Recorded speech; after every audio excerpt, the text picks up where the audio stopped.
Sesaat lagi Anda akan menyaksikan Inspirasi Pagi yang dipersembahkan oleh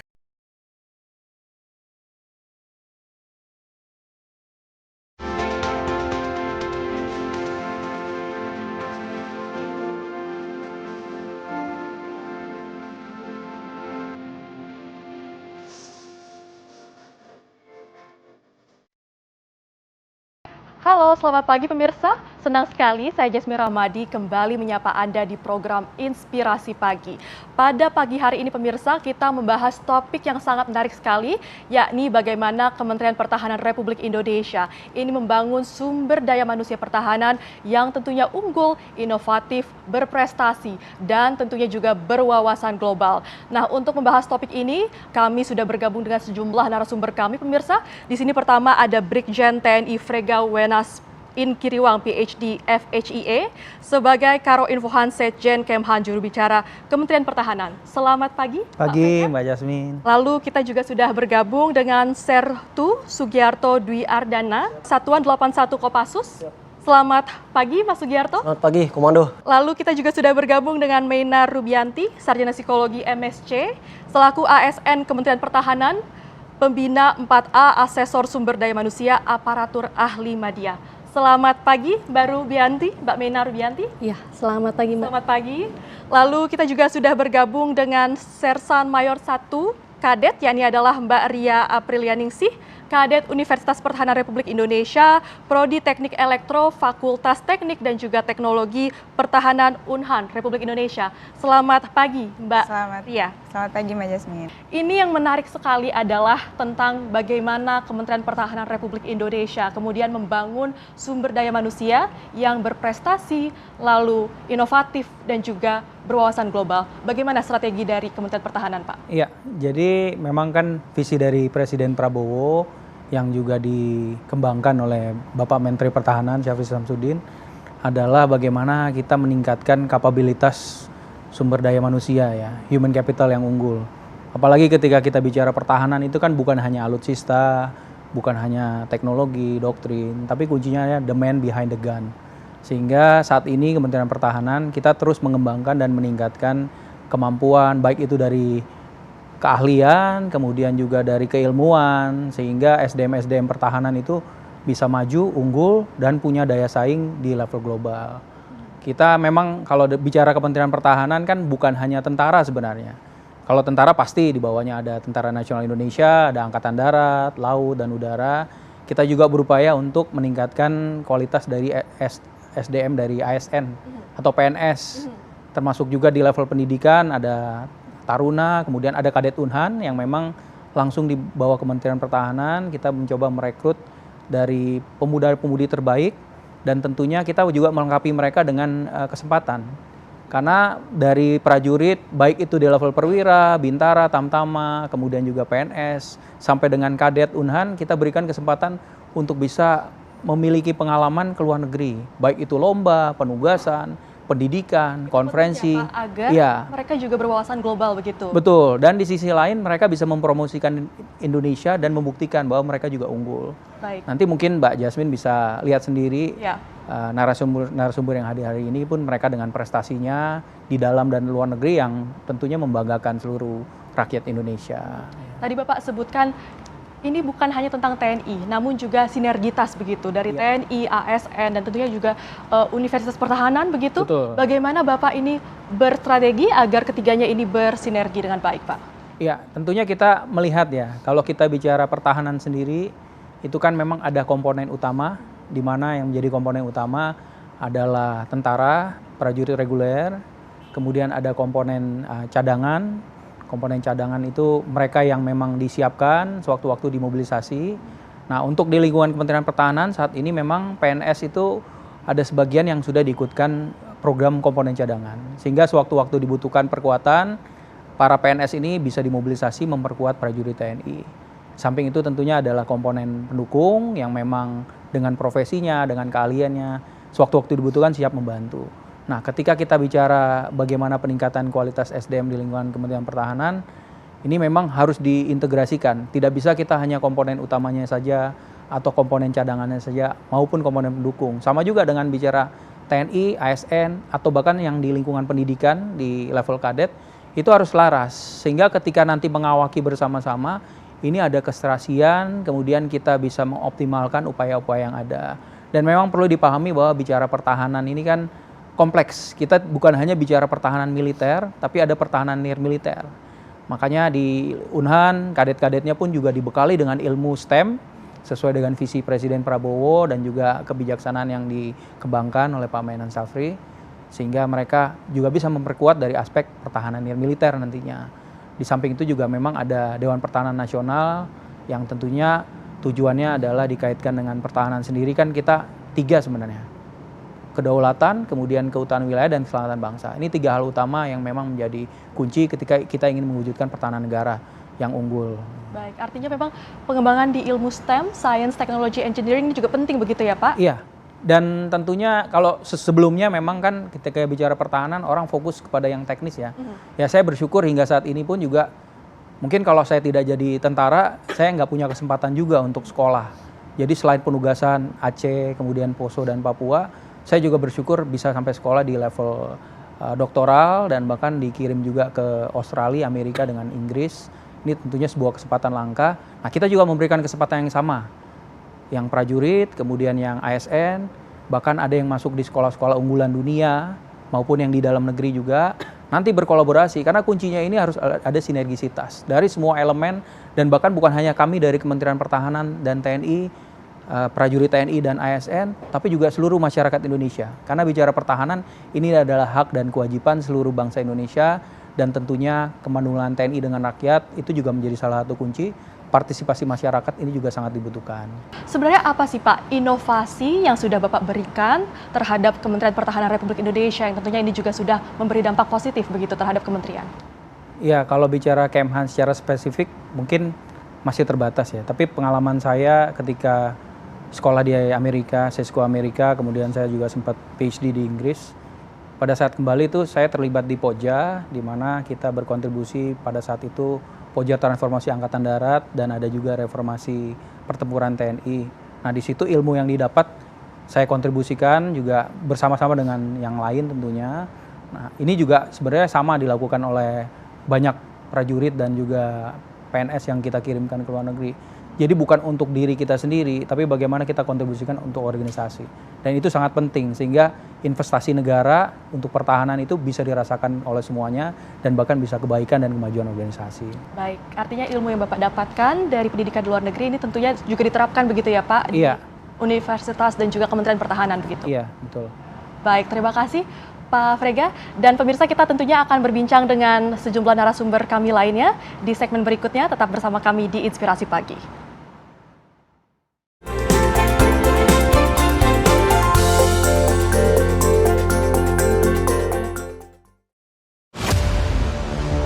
Bangsa kita adalah bangsa yang besar, bangsa kita bangsa yang kaya, tapi bangsa kita ratusan tahun dijajah, makanya bangsa kita butuh tentara yang kuat. Tidak ada bangsa yang merdeka tanpa tentara yang kuat. Saya katakan sekali lagi, tidak ada bangsa yang merdeka tanpa tentara yang kuat.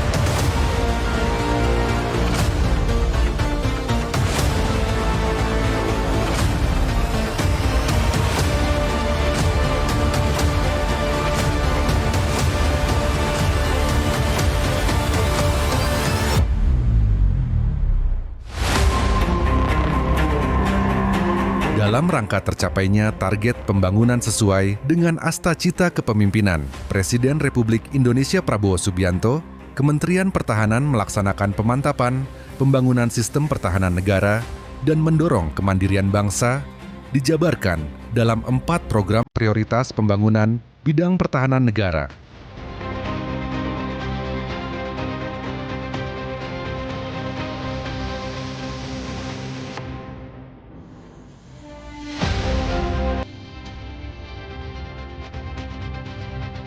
Program pembangunan postur pertahanan negara diarahkan untuk mewujudkan percepatan pemenuhan kekuatan pokok TNI dalam rangka membentuk kekuatan penangkal yang efektif, antara lain dengan melanjutkan program penguatan postur pertahanan dengan konsep Optimum Essential Force untuk meningkatkan efektivitas menjaga kedaulatan NKRI, meningkatkan kekuatan TNI di daerah perbatasan dan pulau terluar, memperkuat keamanan teknologi informasi dan telekomunikasi dengan memperkuat kapabilitas Badan Pertahanan Siber, peningkatan profesionalisme dan kesejahteraan prajurit, serta peningkatan kesiapan Alpal Hankam melalui pemeliharaan dan perawatan.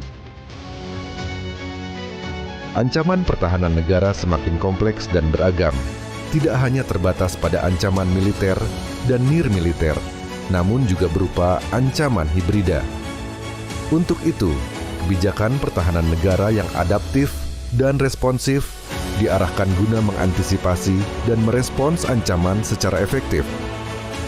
Sistem pertahanan negara mengintegrasikan komponen utama, komponen cadangan, dan komponen pendukung sebagai implementasi bentuk sistem pertahanan dan keamanan rakyat semesta. Keterpaduan seluruh komponen pertahanan negara dalam Sishan Kamrata menjadi kunci keberhasilan strategi pertahanan negara.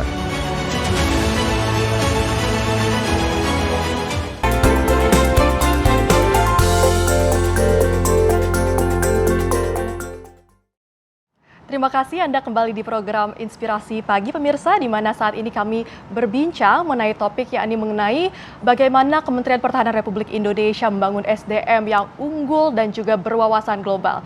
Nah, di segmen ini kami akan mengajak Anda untuk berbincang dengan narasumber berikutnya, yakni ada Mbak Menar. Selamat pagi Mbak Menar. Selamat pagi Mbak Yasmin. Yap, mungkin pertama-tama yang pemirsa ini cukup penasaran adalah apa inovasi yang sudah dilakukan oleh Mbak Menar yang tentunya ini juga memberikan dampak positif terhadap Kementerian Pertahanan. Awal mula saya bergabung di Kementerian Pertahanan itu memang cukup agak berat penyelesaiannya karena memang sebelumnya kami bekerja di perusahaan swasta, kulturnya sangat beda, sehingga untuk masa-masa awal di Kemhan membutuhkan 3 tahun awal dulu lah penyelesaian.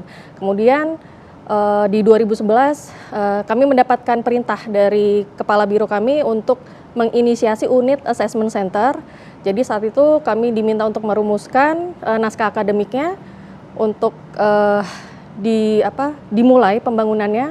Jadi selain naskah akademik, kami diperintahkan untuk melakukan patok banding, yaitu antaranya ke Australia, saat itu ke Melbourne Business School, kemudian di dalam negerinya ke BKN dan di Spesiat juga. Namun memang untuk target patok bandingnya itu masih kurang karena yang kami targetkan adalah mendapatkan informasi tentang unit penilaian kompetensi dan itu di ranah pemerintahan karena untuk kultur pemerintah dan swasta itu sangat berbeda.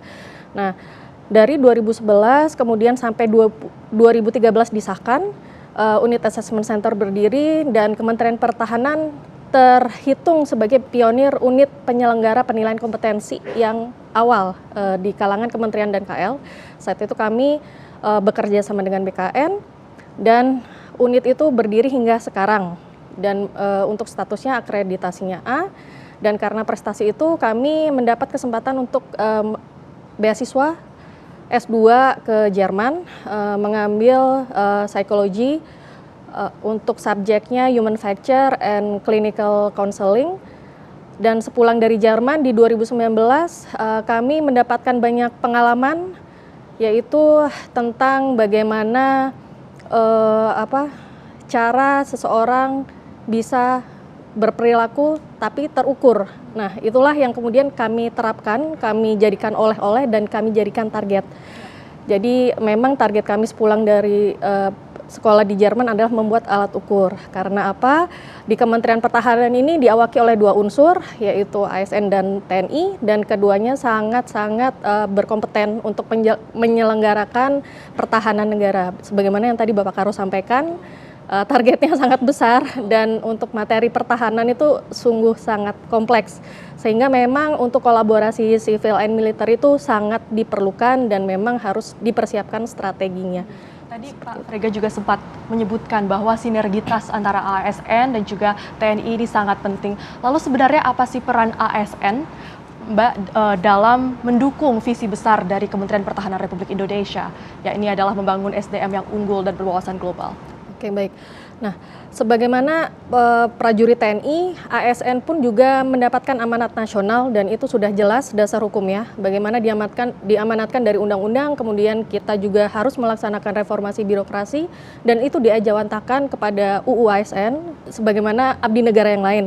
Dan tugas-tugas kami dalam mendukung penyelenggaraan pemerintahan itu sudah sangat spesifik, target kami juga sudah sangat jelas di situ, dan kaitannya untuk bidang pertahanan sendiri, sebenarnya pemerintah sendiri tuh untuk saat ini di ranah MSDM itu sudah membagi klaster-klaster atau job family-nya untuk urusan bidang pemerintahan. Nah, untuk bidang pertahanan sendiri, Kementerian Pertahanan sudah memiliki kamus kompetensi teknis pertahanan. Jadi itu ada Permenhan nomor 25 tahun 2025 dan itu spesifik isinya adalah tentang produk pertahanan kita. Karena memang pertahanan itu kan harus diejawantakan nih sebagai suatu produk sehingga pengampunya itu bisa familiar. Kami sebagai abdi negara yang menjalankan tugas untuk mempertahankan negara itu apa sih tusi kami. Nah, itu kami buat produknya sebagaimana amanat dari Kemenpan. Jadi peran ASN ya banyak sebenarnya karena memang itu harus kolaboratif dan kami membantu untuk memenuhi mandat-mandat nasional yang memang diamanatkan seperti itu. Baik, terima kasih Mbak Mendar. Bagaimana sih pengalaman dan juga prestasi yang paling membanggakan yang pernah Mas Sugiarto alami selama berada di Kopassus? Jadi awal saya berdinas di Satuan 81 Kopassus itu pada tahun 2019-2020. Yang dimana sebelum itu saya berdinas di grup 1 Kopassus, kemudian saya mengikuti seleksi untuk mengikuti pendidikan anti teror pada saat itu. Kemudian saya berdinas di Sat 81 Kopassus pada tahun 2020. Kemudian komandan kami memberikan kami kesempatan untuk mengikuti beberapa event lomba tembak awal karir kami, yang dimana pada saat itu di tahun 2021 kami berhasil menjuarai yaitu lomba senapan. Alhamdulillah pada saat itu kami mendapat juara 1 umum. Kemudian di samping itu kami mengikuti kegiatan yaitu lomba tembak HPR, yang dimana kita menggunakan senjata sniper, yang dimana jaraknya itu middle range sampai dengan long range sampai dengan 1.500 meter, yang dimana di situ kami dan tim dari 181 mendapat predikat juara umum pada saat itu. Kemudian ada juga beberapa lomba event nembak, dan di samping lomba nembak kami juga mengikuti pendidikan baik di dalam negeri maupun di luar negeri. Contohnya kemarin kami baru saja menyelesaikan pendidikan terjun bebas militer, yang dimana kami mendapat predikat juara 1 bintara umum terbaik. Kemudian kami juga mengikuti kursus di beberapa negara terakhir kemarin, dan alhamdulillah di situ kami mendapat peringkat 2 spesialisasi terbaik. Lalu sebenarnya apa sih Mas prinsip ataupun nilai penting yang harus dipegang oleh seorang prajurit Kopassus? Prajurit yang hebat itu tidak lahir dari kesenangan, melainkan prajurit hebat itu lahir dari penderitaan yang panjang yang selalu tekun dihadapinya dengan ikhlas. Jadi prinsip yang selalu kita tanamkan dalam diri kita yaitu pertama adalah loyalitas tanpa batas, kemudian disiplin tanpa kompromi, kemudian kami selalu berani, benar dan berhasil, serta siap, setia dan berani dalam melaksanakan tugas yang diberikan dari komandan kepada kami. Jadi ada prinsip dalam hidup saya yang selalu saya tanam juga, yaitu to make big impact, go small. Sesuatu perubahan itu mulai dari hal yang kecil. Baik, menarik sekali, to make big impact, start small. Dan tentunya pemirsa, kita akan mengajak Anda untuk berbincang dengan narasumber kami lainnya. Tetaplah bersama kami di Inspirasi Pagi.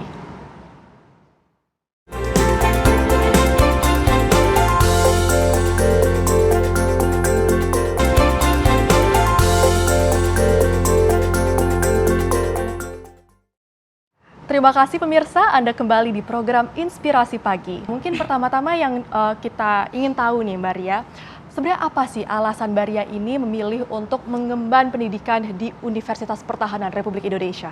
Pertama kali saya tahu tentang Unhan adalah dari senior saya di SMA. Kemudian saya mencari tahu lebih dalam terkait tentang Unhan, dan yang saya tahu banyak orang yang ingin daftar menjadi kadet mahasiswa Universitas Pertahanan, dan itu pun dengan seleksi yang cukup sulit, seperti seleksi administrasi. Itu ada seleksi nilai dari nilai raport itu harus di atas 90, kemudian juga ada tes IQ, ada nilai IQ-nya itu harus ada di atas 120. Selanjutnya ada tes bahasa Inggris juga, dan ada tes kesehatan jasmani. Jadi dari setiap seleksi itu saya belajar. Saya terus belajar agar saya dapat mengerjakan seleksinya dengan baik, dengan kemampuan yang saya bisa. Dan dengan dukungan orang tua juga, alhamdulillah ternyata saya dapat lolos dan juga menjadi bagian dari Universitas Pertahanan. Wah, ini sangat menginspirasi nih Mbak Ria, karena untuk masuk ke Unhan tentunya ini dibutuhkan prestasi dan juga nilai yang baik begitu ya, sehingga akhirnya diterima menjadi bagian Unhan. Lalu selama berada di Unhan, Mbak Ria, kira-kira prestasi apa sih yang paling membanggakan yang bisa dibagikan nih kepada pemirsa Inspirasi Pagi pada hari ini? Siap. Untuk pengalaman di Unhan, alhamdulillah banyak sekali pengalaman yang saya dapatkan selama menjadi kadet mahasiswa. Yang pertama, saya mendapatkan kesempatan untuk berkompetisi di internasional, yaitu di JDIE 2025, yaitu sebuah kompetisi inovasi di Jepang. Kami memaparkan inovasi, membawakan inovasi yang kami buat, yaitu ASPRO, Advanced System Professional Rescue Robot. Itu kami buat dengan tim kami di Unhan, dan alhamdulillah kami mendapatkan penghargaan, yaitu Gold Medal, Grand Prize, dan juga Special Award. Selain itu juga saya mendapatkan kesempatan menjadi delegasi Indonesia di Cina. Itu mendapatkan kesempatan untuk belajar teknologi di Cina. Itu ada 10 negara dan salah satunya negara Indonesia. Di sana kami belajar banyak hal terkait teknologi dan juga inovasi yang ada di Cina, dan juga kami dapat bertukar pikiran, bertukar cerita dengan kadet internasional lainnya. Di sana merupakan suatu kesempatan yang sangat berharga bagi kami kadet mahasiswa untuk mengetahui teknologi dan juga inovasi di negara yang maju. Dan di situ juga kami mendapatkan kesempatan untuk memberikan closing speech di acara closing ceremony, dan itu merupakan suatu kesempatan yang berharga. Baik. Lalu mungkin untuk pertanyaan berikutnya ini, bagaimana kolaborasi prajurit ASN dan juga kadet ini membentuk SDM yang tentunya unggul dan juga berwawasan global? By design, tadi saya sudah sampaikan ya, secara kebijakan, secara implementatif, banyak juga pendidikan-pendidikan yang menggabungkan antara TNI, PNS, dan beberapa forum juga, seperti di Unhan sendiri, itu kan juga ada PNS-nya, ada TNI-nya, dan ada kadetnya. Kolaborasi ini penting begitu ya. Bagaimana kalau dari kacamata ASN nih Mbak Minar? Jadi memang tugas asesor adalah menilai. Kami menilai kompetensi. Jadi yang kami nilai adalah pegawai Kemhan, di mana terdiri dari 2 unsur. Jadi di Kemhan itu prajurit TNI diukur, dinilai, ASN dinilai untuk memenuhi standar kompetensi jabatan. Jadi yang kita cari adalah orang yang berkompeten. Siapa yang berkompeten, dialah yang bisa diandalkan. Siapa yang kompeten itu yang bisa diandalkan. Lalu bagaimana dari kacamata prajurit Kopassus, Mas Sugiarto? Kami berterima kasih sekali dengan Panglima Kopassus dan juga Dansat 81 Kopassus, yang dimana beliau sangat perhatian sekali terhadap prajurit dan juga ASN. Nah, mereka selalu menekankan bahwa kita harus profesional di bidang kita masing-masing. Dan karena antara prajurit TNI itu sendiri dan ASN saling ketergantungan satu sama lain. Mungkin ada yang bisa ditambahkan, Mbak Ria? Terutama dari kadet sendiri, perannya adalah belajar, serta memberikan inovasi agar dapat berkontribusi di Kementerian Pertahanan. Oke, baik. Kembali ke Pak Frega, ini juga sebagai closing statement begitu Pak Frega ya. Kira-kira apa sih Pak tantangan atau hambatan terbesar saat ini mencetak sumber daya manusia yang unggul ini di bidang pertahanan di era saat ini? Ya, jadi untuk tantangan sendiri memang cukup kompleks, di mana saat ini kemajuan teknologi itu sangat cepat, sehingga SDM pertahanan baik itu TNI, kemudian ASN, maupun yang dalam lembaga pendidikan seperti kadet, itu harus berlomba dengan cepat menyesuaikan dirinya, adaptasi dengan lingkungan, sehingga bisa memahami, menguasai pengetahuan dan teknologi terbaru. Dan memang tantangan yang berikutnya adalah bagaimana membagi waktu, karena sebagai prajurit TNI, sebagai ASN atau PNS, kita dituntut selain bekerja juga mengisi ilmu kita, diri kita, sehingga nantinya bisa berkontribusi lebih jauh. Dan tentunya Kementerian Pertahanan mengharapkan kepada seluruh masyarakat Indonesia Ya, karena saya sampaikan tadi bahwa pertahanan ini bukan hanya bicara Kementerian Pertahanan, bukan hanya bicara TNI dan PNS yang ada di Kementerian Pertahanan, tapi membutuhkan sinergisitas dengan seluruh masyarakat. Jadi kami membuka pintu selebar-lebarnya untuk masyarakat yang ingin bergabung menjadi bagian dari Kementerian Pertahanan, baik sebagai prajurit TNI, perwira, bintara, ataupun tamtama. Angkatan Darat, Laut, dan Udara, termasuk juga yang bergabung sebagai ASN atau PNS, maupun yang bergabung sebagai kadet Unhan. Nanti kita sama-sama berkolaborasi untuk menjaga pertahanan negara, mewujudkan kedaulatan, keutuhan wilayah, dan keselamatan bangsa Indonesia sesuai dengan amanah konstitusi kita. Artinya itu harapan untuk masyarakat Indonesia. Ya, begitu Pak? betul sekali Mbak Yasmin. Oke, Ya. baik. Terima kasih Pak Frega. Dan demikian pemirsa perbincangan kami pada pagi hari ini. Di mana tentunya kolaborasi ini sangat penting sekali antar TNI dan juga ASN begitu untuk membangun sumber daya manusia pertahanan yang unggul dan juga berwawasan global. Terima kasih sudah menyaksikan program Inspirasi Pagi. Wakil kru yang bertugas saya Jasmine Rahmadi, pamit undur diri. Terima kasih, sampai jumpa dan salam bela negara.